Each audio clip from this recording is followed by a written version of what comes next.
Bonjour à toutes et à tous. Bienvenue à ce nouveau live UNAMA organisé par l'Union nationale de l'artisanat, des métiers et de l'ameublement. Aujourd'hui, nous avons le plaisir d'accueillir Roger Leboeuf, qui est co-gérant de l'atelier de l'ébène en Vendée et nouvel expert du développement de l'UNAMA. Bonjour Roger. Bonjour Peggy, bonjour à tous. Merci d'être avec nous aujourd'hui. Avant qu'on commence cette interview, vous souhaitiez nous dire quelques mots sur René Dupendet. René Dupendant, Dupendant, pardon. qui a été un acteur majeur dans la création de l'UNAMA et dans la création aussi du label AEF. Quelqu'un qui a beaucoup donné, qui est décédé cette semaine, qui est enterré d'ailleurs aujourd'hui. Voilà, à travers lui et sa bienveillance et une personnalité assez exceptionnelle, dont Patrick Cruz parlerait beaucoup mieux que moi, qu'il est seulement connu à la fin de ses mandats comme vice-président de l'UNAMA. C'était quelqu'un d'extrêmement généreux, extrêmement investi, de bienveillant, comme je l'ai déjà dit. Et voilà, à travers lui, c'est aussi remercier tous nos collègues qui ont fait le travail avant nous et qui ont permis à l'UNAMA de ce qu'elle est aujourd'hui, loin de conflits ancestraux qu'il y avait pu y avoir avant, et des gens qui ont su amener de l'apaisement et un vrai travail construit depuis plus de 20 ans maintenant. Donc voilà, je voulais vraiment lui rendre hommage parce qu'il est une figure importante de cette construction. Voilà. Merci Roger pour ces quelques mots. Alors Roger Leboeuf, vous avez créé en 1995 votre atelier et vous le gérez aujourd'hui avec 2 co-gérants. Pouvez-vous nous parler de votre parcours ? Alors mon parcours, c'est avant la création de fait, parcours scolaire classique jusqu'en 3e. En 4e, on nous demande une orientation. J'étais pas encore figé, c'est difficile à 14 ans, je vous apprends rien. Je pense que beaucoup se sont posé des questions sans savoir ce qu'ils allaient faire. C'était kiné ou dans les métiers du bois, sans savoir vraiment si ça allait être ébéniste. Et puis il s'avère, j'ai fait une saison chez un sculpteur entre la 4e et la 3e, que je devais aider à ranger, etc., son bazar dans la partie jardin et dans son sous-sol où il avait son atelier. Et il s'avère que j'ai passé plus de temps à ce qu'il me parle de l'histoire de l'art et à faire du dessin avec lui, dessin d'art, à aussi parler de la différence entre le métier de menuisier et le métier d'ébéniste, ce qui fait que ça a réellement concrétisé mon projet. L'homme était investi évidemment et passionné, donc il m'a un peu refilé le truc. Ce qui fait que j'ai effectivement fait une formation par alternance en CAP pour être ébéniste. J'ai travaillé quelques années, j'ai repris les études d'abord en formation continue pour l'initiation à la marqueterie, et puis un brevet de maîtrise que j'ai passé après. À l'époque, ça se passait le samedi, on avait cours le samedi, on bossait dans la semaine en plus de son travail, on faisait 45 heures à l'époque, une vingtaine d'heures au moins en personnel après le travail, du sport, parce que je faisais aussi, je faisais pas mal de sport à l'époque. Donc des semaines bien chargées déjà. Voilà pour le parcours. Et puis après, au moment de créer, j'avais acquis des compétences techniques parce que j'avais eu la chance, après le brevet de maîtrise, d'avoir été 3 ans chef d'atelier et puis 2 ans au bureau de méthode. Donc j'avais à peu près la globalité de ce que pouvait être une entreprise d'un point de vue technique. Par contre, d'un point de vue commercial, d'un point de vue, je me sentais pas à l'aise. Donc j'ai suivi une formation pendant 1 an et demi pour préparer mon projet.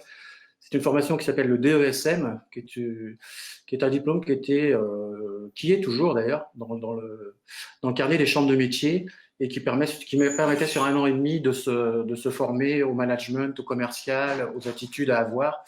C'est-à-dire qu'on considère dans cette formation que les gens connaissent leur métier. Et donc cette formation est uniquement pour apprendre le métier de chef d'entreprise, d'une part, et de préparer son projet. Donc j'ai pu faire une étude de marché, etc., qui m'a vraiment permis de démarrer plein pot en 1995, effectivement. D'accord. Alors, dans la construction de votre projet d'entreprise, vous m'avez indiqué que la notion d'équipe et de réseau est très importante pour vous.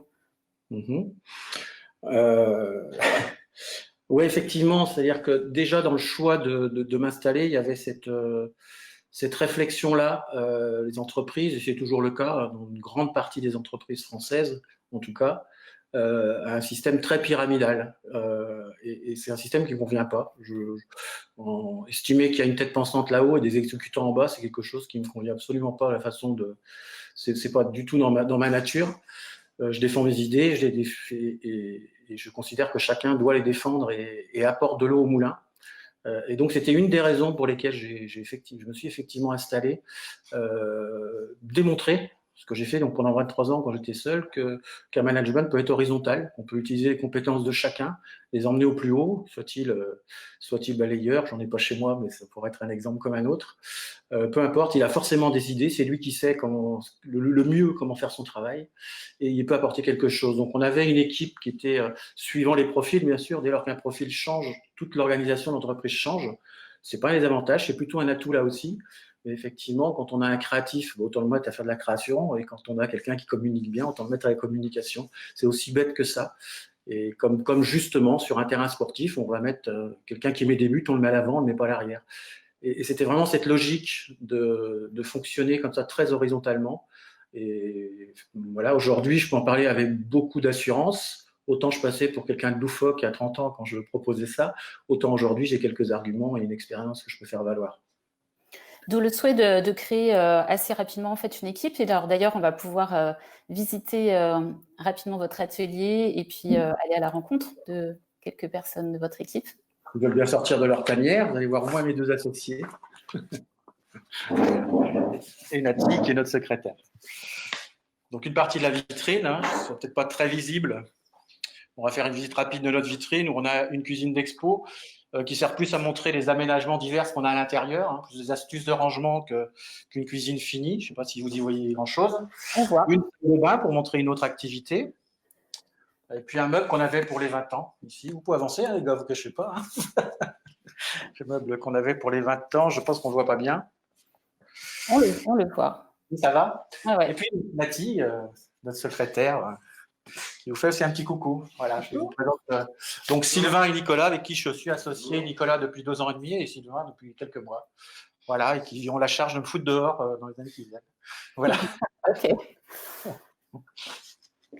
Donc on va s'avancer vers un autre lieu un peu moins bruyant, qui est notre cantine. J'espère assez éclairé, tu me diras. Ça va. Ça va? Voilà pour ce moment un peu un peu drôle. En tout cas pour moi. Pour les autres, je ne sais pas, mais pour moi, c'est drôle. Oui, mais c'est toujours intéressant de voir les lieux en vrai. Alors, on va aussi regarder, et vous allez pouvoir nous commenter des exemples de réalisation de l'atelier de l'ébène. Donc oui, l'équipe avec mes deux associés, moi déjà, qui commence à partir en arrière. Hein, on voit déjà que je suis un peu sur le départ. Voilà, des gens, tous les deux ont été formés dans l'entreprise. Sylvain, qui est arrivé le dernier, qui est le plus grand sur la photo, a travaillé pendant 8 ans à l'extérieur. Il a fait toute sa formation pendant 5 ans ici, en CAP, en brevet de maîtrise, en BTM, pardon. Et puis, donc, il est revenu, il lui a proposé de revenir épauler Nicolas, qui ne se voyait pas forcément seul à reprendre l'entreprise. Et donc, à arriver en début juillet dans l'entreprise pour apporter ses propres qualités qui sont très complémentaires à celles de Nicolas. Une cuisine, un projet assez sympathique avec, c'est un artisan que j'ai rencontré assez récemment sur un chantier qui fait que de la salle de bain et puis on a connecté très vite. Et comme il a acheté un appartement dans un vieil immeuble sur la Roche-sur-Yon, on voit derrière le sol, etc. Il y a du parquet, il y a du sol en béton ciré, en carreau de ciment, pardon. Voilà, on a pu créer ensemble avec lui. C'était une belle expérience parce que des gens qui avaient vraiment envie qu'on travaille ensemble, donc un grand plaisir. Ça allait tout en chaîne plaquée pour les parties anthracite, laquée anthracite avec le veinage brossé, et puis chaîne naturelle comme on peut le voir sur la photo, qui n'aura pas aussi bien que la réalité, mais c'était pris que par moi, donc c'est des photos qui ne sont pas toujours très valorisantes. Un autre exemple d'une belle rencontre aussi, des gens qui sont venus par le bouche à oreille aussi, et qui m'ont fait totalement confiance sur la part des gens d'un certain âge, mais qui avaient envie de renouveler leur mobilier traditionnel. C'est souvent nos clients d'ailleurs, hein, je pense que je ne suis pas le seul à voir ce genre de clients arriver, qui avaient du mobilier traditionnel, une cuisine très traditionnelle qu'ils avaient depuis 25 ou 30 ans même parfois, et puis d'avoir envie, puisque ça ce sont des meubles dans une cuisine, enfin dans le partie repas de la cuisine, d'avoir envie de renouveler leur mobilier. Donc voilà un petit projet sympa où on retrouve du frêne, où il nous laisse les portes ouvertes, on peut mettre un peu de galme, on peut mettre des parties laquées qui amènent le côté contemporain, etc. Donc un travail très, très sympathique avec des gens qui avaient aussi envie de travailler avec nous. Le meuble qu'on a fait pour les 20 ans, qu'on a rapidement vu, qui est un petit challenge entre nous dans l'atelier.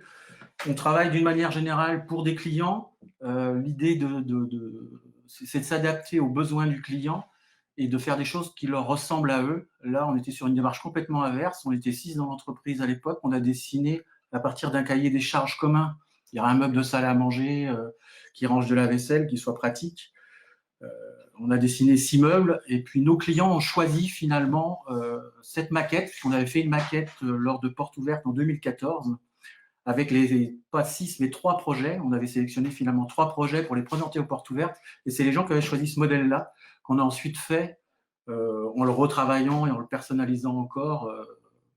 Donc en 2015 pour l'anniversaire de l'entreprise sur un moment extrêmement festif. C'était d'ailleurs complètement l'idée de faire un moment festif pour les 20 ans.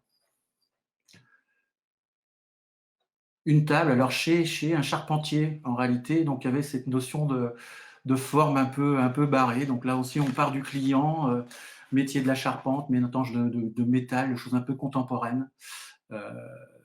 Projet aussi assez délirant, on le voit pas, mais elle s'ouvre aussi pour y mettre des allonges. Enfin, c'était un projet, un challenge assez sympa qui a demandé un peu de réflexion et d'études. On n'est pas sur des projets où on gagne forcément beaucoup d'argent, mais on se fait très plaisir. Un agencement, alors là, c'est une maison qui a été entièrement rasée sur 3 étages et l'architecte a redistribué totalement les pièces. Là, on a la partie repas, il y a une partie cuisine sur la gauche qu'on ne voit pas. Donc des volumes dessinés dans ce cas-là par un architecte, Laurent Motte à La Roche-sur-Yon, et donc là, production avec la télé d'un côté, l'espace repas qu'on voit, et puis les parties frigo dans le fond, avec des volumes qui partent, comme on le voit, sur des niveaux différents. Un autre élément avec une décoratrice d'intérieur, là, du coup, qui avait proposé un premier projet qu'on a retravaillé ensemble avec les clients, qui donne sur une chambre à coucher. On est dans un salon. Pour l'anecdote, c'était aussi sympa, c'est des gens qui étaient déjà clients d'un autre collègue à Artisan Ébéniste de France qui lui avait pris sa retraite, qui est Didier Sivadil en 79. Et donc, je ne sais pas comment ils l'ont trouvé, mais il s'avère que c'est assez sympathique de retrouver les clients d'un ancien collègue. Voilà, pour la petite histoire, mais il y a toujours des anecdotes et des histoires dans tous ces meubles-là. Voilà, une partie bibliothèque, on le voit, des pièces rangées dans des étagères avec des éclairages, donc plutôt des sculptures, des choses très jolies. Une ambiance fort sympathique dans cette pièce. Oui, il y a des tables, pardon. Il y a des tables, une table escamotable pour pouvoir manger. Là, elle est refermée sous le meuble micro-ondes. On ne le voit pas, mais voilà, un petit projet aussi sympa, une rencontre aussi très intéressante. Elle a aussi un passionné de whisky, comme on le voit. Je ne me rappelle plus du nombre exact de bouteilles qu'il voulait ranger.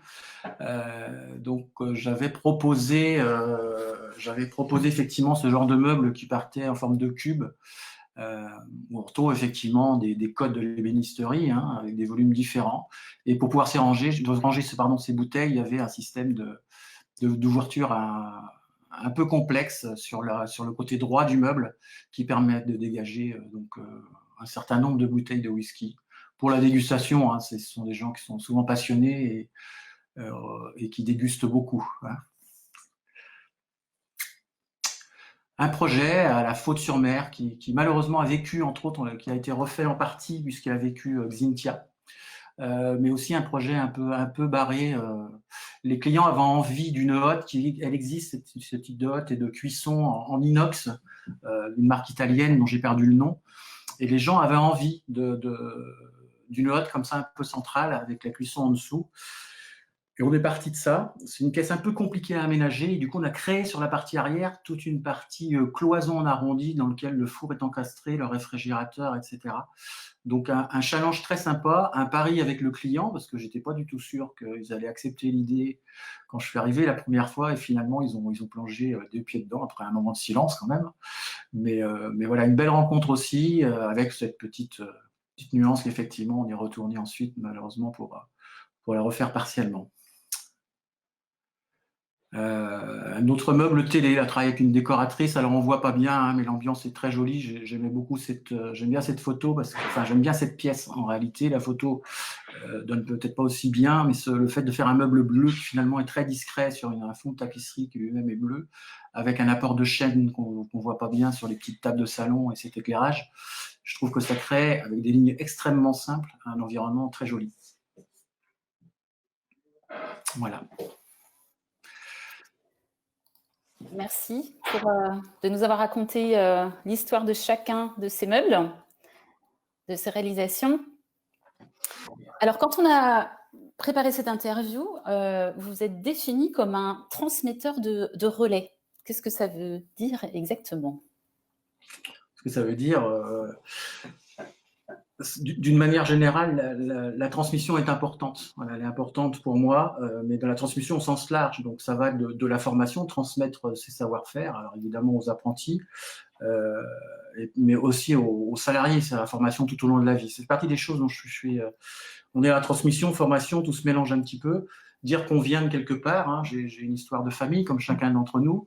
Il y a des valeurs dans ces familles et de les transmettre. Les enfants les porteront avec leur propre regard, avec leur modernité, avec un tas de choses que je n'ai pas par rapport à eux. J'ai un autre vécu, on a vécu des choses différentes, ils vivent des choses aussi différentes de moi, mais on a quand même cette espèce de fil conducteur. Et dès tout petit, j'étais très attaché à ça, j'écoutais beaucoup les anciens, j'étais pas un grand bavard, ça a sans doute changé un peu.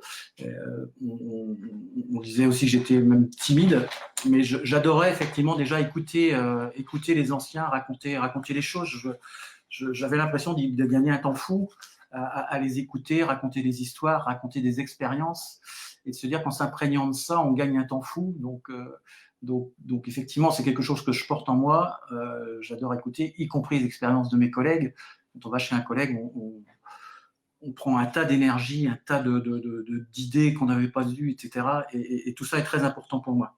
Voilà, donc par rapport aux transmissions, il y a aussi pour nos jeunes et pour nos salariés, ces transmissions de savoir-être. Dans nos métiers, il y a des valeurs qui sont des valeurs métiers, des valeurs qui sont très tendances aujourd'hui. On sait que les valeurs que partage l'artisanat, par exemple, sont très en vogue.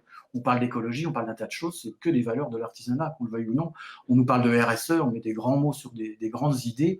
La RSE, faire du social dans les entreprises, un artisan a toujours fait ça et continue de le faire. Donc on est très en avance sur plein de choses.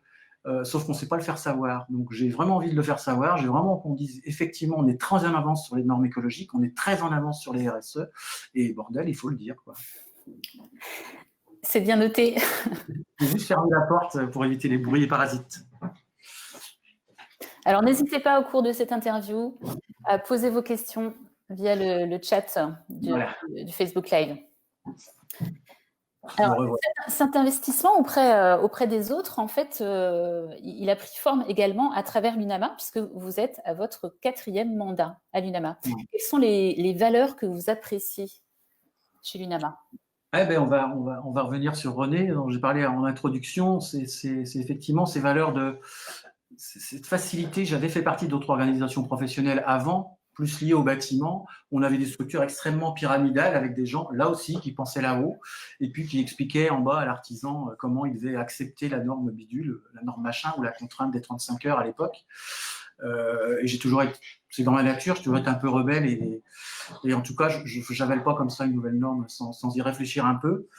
Et à l'UNAMA, j'ai trouvé ça, c'est-à-dire qu'effectivement, on peut s'exprimer, on n'est pas toujours d'accord, mais on peut donner son avis et l'avis du plus petit adhérent remonte vers Patrick, vers le bureau national, et on peut faire avancer des choses.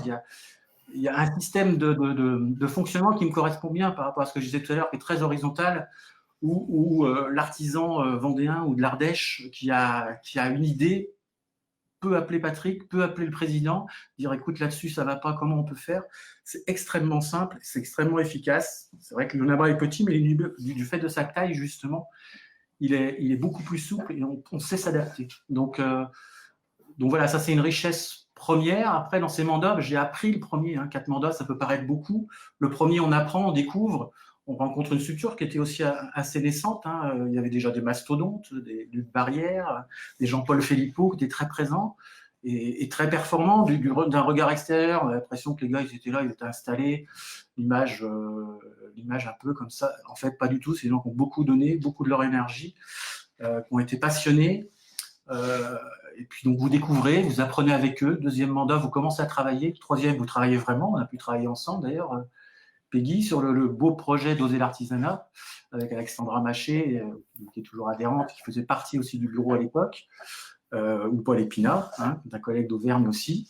Donc voilà, c'est des projets où vraiment on a pu faire des choses extrêmement sympas, aussi à partir d'une idée qu'on avait, qu'Alexandra avait, que j'avais aussi. On avait envie de faire quelque chose pour les artisans, ne pas faire que travailler sur les formations ou sur des règles complexes avec les ministères qui ne sont pas forcément passionnantes et qui ne répondent pas forcément aux besoins de nos collègues artisans. Et puis un quatrième mandat, qui a été très clair, était pour aller chercher justement des collègues plus jeunes avec d'autres idées et puis enrichir à nouveau, voilà, préparer ce remplacement. Donc moi, très clairement, dans ma lettre de motivation pour faire un quatrième mandat, c'était ça.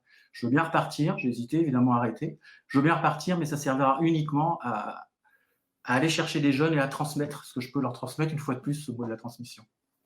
Alors effectivement, l'UNAMA vient de vous confier une nouvelle mission, c'est celle d'être expert du développement.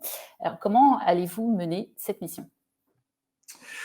C'est une grande question. Alors l'idée évidemment, c'est de faire du développement. On ne va pas se le cacher, hein. Les syndicats ont besoin d'adhérents, on a besoin d'être présents sur le territoire.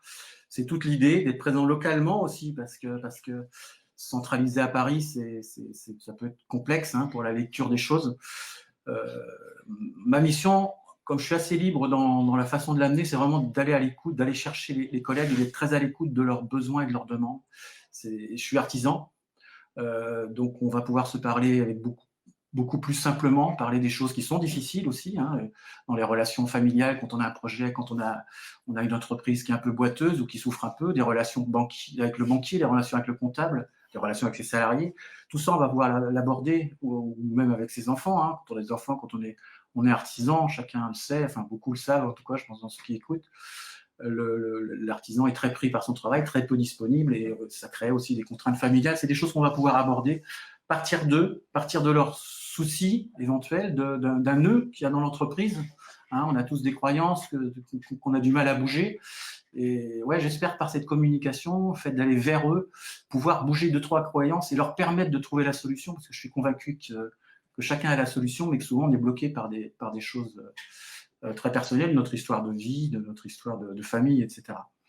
Et à partir de ça, pouvoir déclencher effectivement alors, des adhésions, dire mais écoute, si tu as ça à développer, si tu es attaché à la formation, mais viens rejoindre l'UNAMA et implique-toi dans la formation. Si inversement tu as, toi, besoin de formation, écoute, on appelle l'UNAMA et on met une formation en place parce que ton besoin, d'autres collègues vont l'avoir. Donc il y a toute cette notion d'un truc extrêmement, je ne sais pas comment dire, mais où on va pouvoir fédérer un tas de collègues, parce que les problématiques que je peux avoir sont celles d'un autre collègue ou d'une autre collègue, y compris dans la tapisserie ou dans d'autres métiers, dans les métiers de l'ameublement en tout cas. Et donc, on va pouvoir monter des vraies formations spécifiques, mais au plus près des entreprises, et c'est vraiment ce que j'ai envie de faire, de créer une dynamique très sympa pour donner aussi envie aux gens de venir nous rejoindre, quoi. Je ne sais pas si je suis clair, mais voilà. Donc, beaucoup d'écoute, de proximité, d'échange, voilà, à partir des besoins des artisans. Alors, vous allez aussi intervenir sur plusieurs territoires. Est-ce que vous allez appliquer justement la même démarche sur chaque territoire ou est-ce que ça sera différent ? Non, bien sûr, ouais, c'est une très bonne question. Effectivement, c'est pas possible. Je vais pas rentrer de la même façon en Vendée. Je suis rentré, je suis de là, je suis dans le Cru, je parle la même langue, je peux parler en patois, je connais les codes. Il y a des régions, même si les Bretons sont pas loin de nous, ça va être plus compliqué. Je sais que le fait d'être vendéen, je suis pas un extraterrestre, mais il va falloir aussi que je trouve des gens sur qui m'appuyer, même si on s'apprécie entre Bretons et Vendéens, il va quand même falloir que je trouve des relais, qu'un Breton me fasse confiance et que je puisse travailler avec lui ou avec un groupe de Bretons. On ne va pas rentrer comme ça, on sait que ça demandera aussi du temps. En Charente-Maritime, si demain, j'ai prévu d'y aller aussi effectivement, c'est une autre mentalité. Dans le 49, encore une autre, dans la Loire-Atlantique aussi. Je sais qu'en Loire-Atlantique, Inversement, les Vendéens n'est pas forcément bien vu. Donc, il va falloir trouver des astuces pour rentrer et pour permettre à des collègues de créer des groupes qui vont créer le développement. Je serai là pour les épauler, évidemment, et je travaillerai mais je pense que je travaillerai de manière beaucoup plus discrète, tout en faisant le job, mais sans doute en me mettant un peu moins en avant. Et essayer de mettre des groupes de travail plus en avant. Arriver à créer la confiance partout. Ouais, c'est l'idée. Vous l'avez indiqué un petit peu déjà tout à l'heure, mais les artisans en fait deviennent adhérents à l'UNAMA pour différentes raisons. Quelles sont-elles en fait? Les raisons, elles sont assez diverses, effectivement, puisqu'on peut rentrer à l'UNAMA parce qu'on est passionné par la formation, par exemple, et puis de se dire, moi, la formation telle qu'elle est aujourd'hui proposée ne me convient pas. Viens à l'UNAMA et puis viens t'impliquer dans les formations. Moi, c'était d'ailleurs l'une de mes premières motivations. Donc, ça peut être par les formations pour les faire évoluer, pour faire en sorte qu'on garde justement des savoir-faire et qu'on puisse les transmettre, une fois de plus, le plus correctement possible. Nos métiers sont des métiers extrêmement compliqués et qui demandent beaucoup de pratique. Il faut arrêter de penser qu'on peut former un ébéniste ou un tapissier en 9 mois. Je suis absolument pas d'accord avec cette idée, je la trouve absurde, pour être très clair. L'éducation nationale a ses idées, les chambres des métiers en ont d'autres. On se bagarre, on s'est très bien bagarré, on peut encore remercier nos anciens de s'être bagarré pour avoir gardé une formation en CAP en 3 ans. Aujourd'hui, ces dernières années, c'est créé un CTM en 3 ans pour remplacer le CAP, pour avoir un niveau suffisant pour accéder au BTM, puis au BTMS, qui sont des formations donc proposées par les ébénistes. Moi, tout ce que je souhaite, par exemple, pour la formation, c'est que demain, des tapissiers s'investissent aussi pour créer un cursus comme ça de formation qui reste de qualité ou qui redevienne de qualité. On ne peut pas passer son temps à se plaindre que la formation ne va pas et ne pas y faire quelque chose. On est tous responsables dans cette démarche-là. Donc, il y a effectivement ce biais de la formation, il y a les combats, des gens on en a vu dans la rue, des gens qui avaient des choses à dire. Et bien, en tant qu'artisan, on a aussi des choses à dire. On est plutôt des taiseux. C'est pas trop mon cas, c'est vrai, mais il faut arrêter de se taire. Il faut exprimer les choses. L'escrotaxe, comme je l'appelle, a été une aberration pour les métiers de l'artisanat. Les gens m'ont assez entendu sur le sujet, pour ceux qui me connaissent. Ça fait partie des combats, c'est-à-dire cette écotaxe, elle ne concerne pas, elle a été créée par des industriels qui veulent justifier des labels pour mettre des saloperies sur le marché. C'est pas ce que nous on fait. Donc moi, j'ai pas besoin d'intégrer un label qui est une escroquerie au départ. Enfin, c'est un label. Cette pseudo-éco-conception qui vient polluer notre façon de travailler et nous expliquer qu'un meuble de Chine est moins polluant qu'un meuble qui est fabriqué à côté de chez soi. Cette démarche, elle m'intéresse pas. Donc ça, c'est un combat que je porte et c'est un combat que d'autres peuvent porter demain.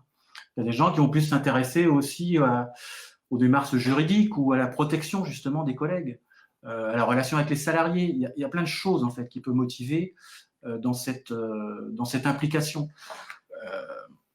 Ce que moi je retiendrai de ces applications, je leur dirais sans doute, c'est qu'on s'enrichit aussi au contact de toutes ces expériences et qu'elles sont au-delà de l'investissement et du temps qu'on y met. Faut pas le cacher, c'est du temps, mais c'est aussi inversement beaucoup de temps gagné quand on a une difficulté dans l'entreprise. Si j'ai une difficulté avec un salarié, j'ai une difficulté avec un client, je décroche mon téléphone, en 2 coups de fil maximum, j'ai la réponse à mes interrogations. J'ai une réponse objective, j'ai le contact qui va bien. Je passe pas des plombs à me ronger le sang pour savoir ne pas dormir la nuit parce que je trouve pas la solution. On est aussi dans un réseau qui nous permet de trouver très vite la solution. Et ça, je voudrais vraiment que d'autres le partagent, vraiment qu'on se rende compte de l'importance de ces choses-là, d'être dans un réseau, d'une famille, un collègue. Parfois, c'est juste appeler un collègue. On a un souci avec un client, c'est que le collègue a eu un problème similaire quelques années avant. Il va être une source d'inspiration énorme pour pouvoir passer ce cap. Voilà, je ne sais pas si j'oublie des choses, mais… les labels aussi, ça peut être une porte d'entrée. Effectivement, il y a toute la partie label. Oui, vous avez raison. Il y a toute la partie professionnelle. C'est sans doute la première, d'ailleurs. La première des raisons pour laquelle on adhère à l'UNAMA, pour les labels AEF ou ATF, Artisans ébénistes de France ou Artisans tapissiers de France, où on partage des valeurs communes et où on peut les mettre en avant. On se valorise aussi à travers ça. Donc oui, il y a effectivement tout ce pan-là. Il y a des gens qui resteront dans le label tout le temps, tant qu'ils sont à l'UNAMA, qui ne s'impliqueront jamais politiquement. Et c'est pas grave, on a besoin d'eux pour les labels, pour les développer, pour les valoriser, pour en parler. C'est pas grave, on a besoin de tout le monde. Je crois que chacun doit trouver la place qui lui va bien. On a tous forcément quelque chose à dire. Il y a suffisamment de tâches à faire pour une organisation professionnelle telle que la nôtre pour trouver de la place pour chacun. Donc, venez donner votre avis, venez, quelle que soit votre idée, elle sera reprise. Parce que ce système qui est juste tout sauf que pyramidal, comme je disais plus tôt, permet justement de pouvoir s'exprimer et de faire avancer les choses. Alors, en conclusion, quels seraient les messages clés que vous souhaiteriez dire aux artisans de l'ameublement et de la décoration? Si on devait retenir quelques mots. Je ne vais pas me disperser parce que je peux discuter longtemps sur ces sujets, mais je crois que la première chose, c'est de ne pas laisser les autres décider à notre place. Si demain, il n'y avait plus l'UNAMA, il n'y avait plus de syndicats pour représenter l'artisanat de l'ameublement, d'autres prendraient la place. Donc, ça peut être des métiers d'art qui prétendent travailler pour les artisans de l'ameublement. Alors, les métiers d'art font des choses bien, mais ça ne représente pas tous les métiers de l'ameublement. Et c'est une spécificité, c'est pas un métier, c'est un statut. Donc, ça peut être des métiers du bâtiment que nous représenter, ou alors les industriels de l'ameublement. Dans tous les cas, d'autres parleront à notre place et parleront pas le même langage. Et on sera tous lésés. Donc, de grâce, prenons les choses en main, laissons personne parler à notre place. Donc ça, c'est vraiment le message que je voudrais que mes jeunes collègues entendent. Et moi jeune, quand je dis les jeunes, c'est des gens plus jeunes que moi, donc ça laisse un peu de marge. J'ai 57 ans, c'est pour donner un repère dans l'espace ou dans le temps. Et puis, ce que je disais juste avant, quels que soient les centres d'intérêt, il y a de la place. Comme tu disais, ça peut être sur le métier, les labels, ça peut être sur effectivement la formation des jeunes. Voilà, quel que soit notre centre d'intérêt, on peut trouver une place. On a aussi besoin de gens sur le terrain, parce que c'est sur le terrain que se passent les choses, sur le territoire, et de gens qui amènent de l'eau au moulin avec des idées nouvelles, avec un tas d'autres choses. Et puis rappeler, oui, ce que j'ai un peu dit aussi, c'est que cet investissement nous enrichit énormément. Nous enrichit évidemment en tant que personne, parce qu'on fait des rencontres, on rencontre des gens qui ont eu des problèmes aussi, qui nous expliquent leurs problèmes, qui nous évitent d'en avoir aussi, d'avoir des pépins, parce qu'ils ont une expérience sur laquelle on peut échanger. Et puis s'enrichir aussi parce qu'effectivement, on gagne du temps quand on a un problème. Je le redis, mais c'est vrai, quand vous avez un souci dans l'entreprise qui nous ronge souvent, on a une activité très chargée, et puis d'un coup, il y a le pépin qui arrive, le client qui vous appelle pour un truc, et on a le cerveau qui est totalement focalisé sur ce problème, alors qu'il y a tant de choses à côté qui se passent bien. Ça permet justement de se soulager, d'avoir le bon contact, le bon collègue, la bonne réponse pour passer à autre chose et aller sur l'essentiel, c'est-à-dire servir nos clients le mieux possible. Donc oui, cet investissement à l'UNAMA est important, cette relation d'amitié entre les gens est importante. Ça faisait peur à certains, le côté un peu famille, etc. Moi, je crois pas. J'ai pas peur d'être dans une famille de l'ameublement avec des gens qui ont les mêmes valeurs que moi. J'ai des très bons copains qui sont pas dans l'ameublement, évidemment, des copains d'enfance. C'est une autre famille. Il y a des copains, il y a la vraie famille, il y a la famille des copains, et puis il y a la famille des collègues professionnels qui sont des gens sur qui je peux compter quand j'ai certaines interrogations et j'ai besoin de certaines réponses. Et c'est vrai pour mon épouse aussi, quand elle rencontre d'autres femmes d'artisans, elle a aussi des réponses. On se rend compte, on a souvent l'impression d'être tout seul, et quand on revient d'une réunion de l'UNAMA ou des AEF, pour ce qui me concerne, parce que je suis ébéniste, on revient avec une pêche d'enfer le lundi, quoi. On pèterait toutes les montagnes. C'est-à-dire que le fait de s'être rencontré avec d'autres collègues, d'avoir partagé un tas de choses, d'expériences, de soucis, d'avoir obtenu des réponses, d'avoir vu ce qu'étaient toutes les réponses que peut apporter le métier pour que nos entreprises continuent de bien vivre demain, fait que vous arrivez le lundi à l'entreprise et vous avez envie de refaire le monde. Donc tout ça, c'est des vraies richesses. Et je le souhaite à chacun, et j'ai bien l'intention de faire savoir encore pour les quelques années qu'il me reste à faire à l'UNAMA. Merci Roger de ce riche échange. Donc la famille des pros et des proches. Donc, voilà, donc merci encore de ce témoignage. Vous pouvez contacter Roger directement par le biais de son mail, roger.lebeuf85@gmail.com. Vous pouvez également retrouver les réalisations de l'atelier de l'Emen sur le site internet atelier-eben.com et bien entendu les services de l'UNAMA sur service avec un net.unama.org. Merci encore Roger. Merci Peggy. Merci à tous.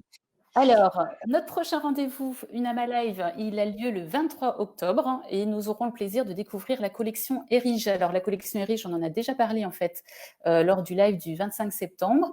Et donc, plusieurs artisans de ce collectif de la CMA Dordogne viendront nous présenter cette très belle collection. On va y parler direction artistique, communication, financement participatif. Donc, c'est un nouveau rendez-vous à ne pas manquer. Merci beaucoup. À bientôt. Portez-vous bien.